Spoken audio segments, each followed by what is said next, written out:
नमस्कार दोस्तों, मेरा नाम है आशुतोष मानके और आप देखना शुरू कर चुके हैं डायनामिक इम्पल्शन।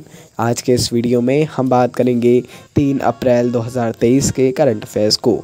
अब जब थंबनेल में क्लिक कर ही लिया है तो आप सभी जानते हैं डायनामिक इम्पल्शन के करंट अफेयर्स है इम्पॉर्टेंट होते ही हैं, ज़्यादा समय वेस्ट नहीं करते हैं। और जब अब देखने का मन बना ही लिया है तो अंत तक ही देखिएगा, क्योंकि ज्ञान को कभी भी अधूरा नहीं छोड़ना चाहिए।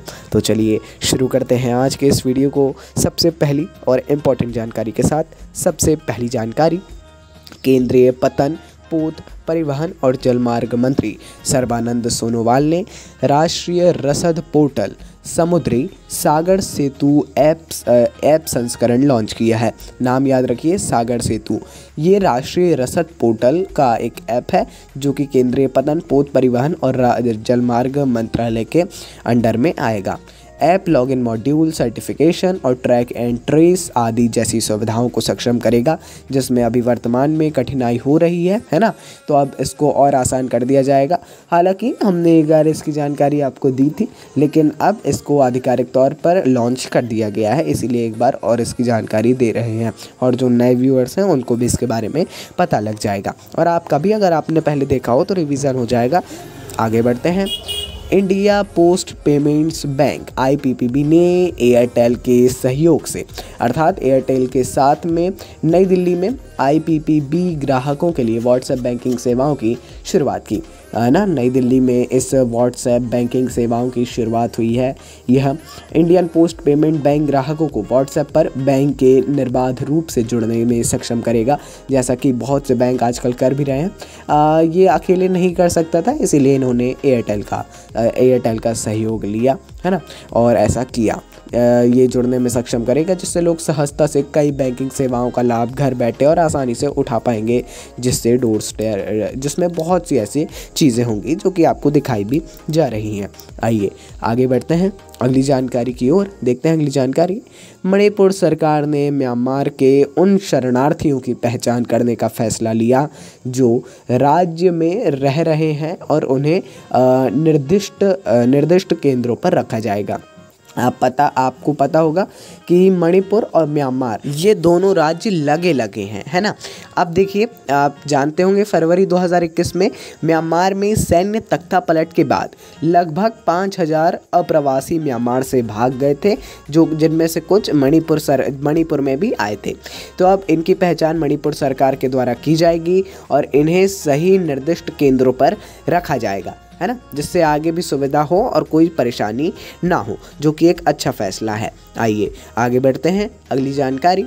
भारतीय रेलवे ने हरियाणा राज्य में रेलवे नेटवर्क का 100% विद्युतीकरण पूरा किया है। एक ये बहुत ही अच्छी और इम्पोर्टेंट न्यूज़ है।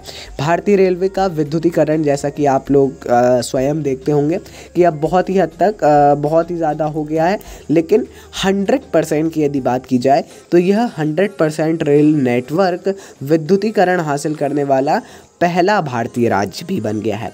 मतलब अभी तक ऐसा किसी राज्य ने 100% विद्युतीकरण नहीं पाया है, लेकिन हरियाणा इसको पाने वाला पहला राज्य बन गया है, जो कि एक बहुत ही ज़्यादा अच्छी बात है और ऐसा होना भी चाहिए, है ना।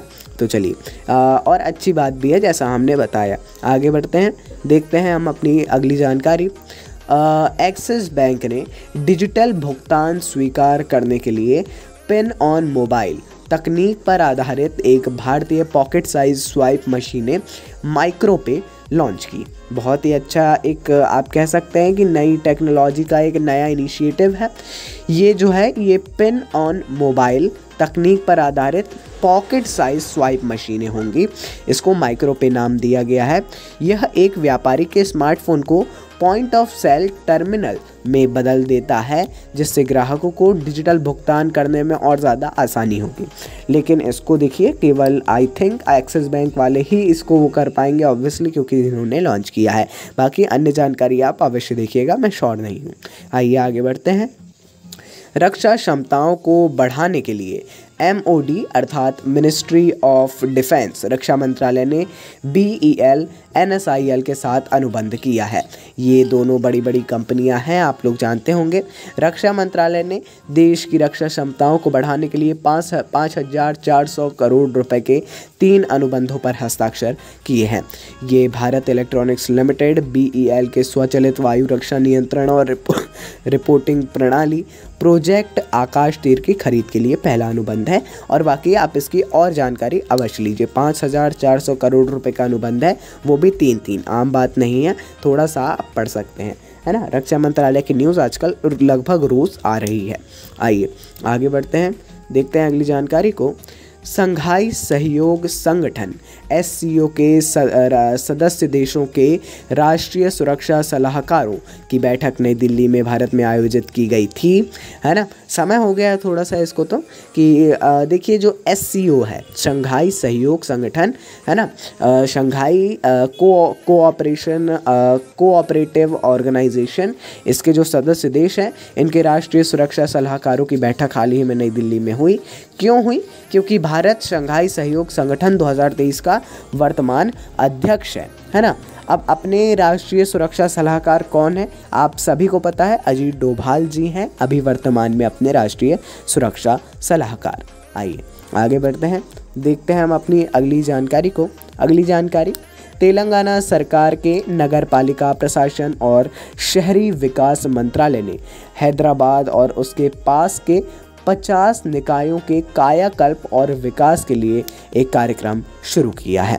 एक्चुअली देखिए, ये जो जल निकाय हैं अर्थात झील हैं, तालाब हैं, इन सभी का कायाकल्प करने के लिए ना ऐसा कार्यक्रम शुरू किया है हैदराबाद और उसके आसपास।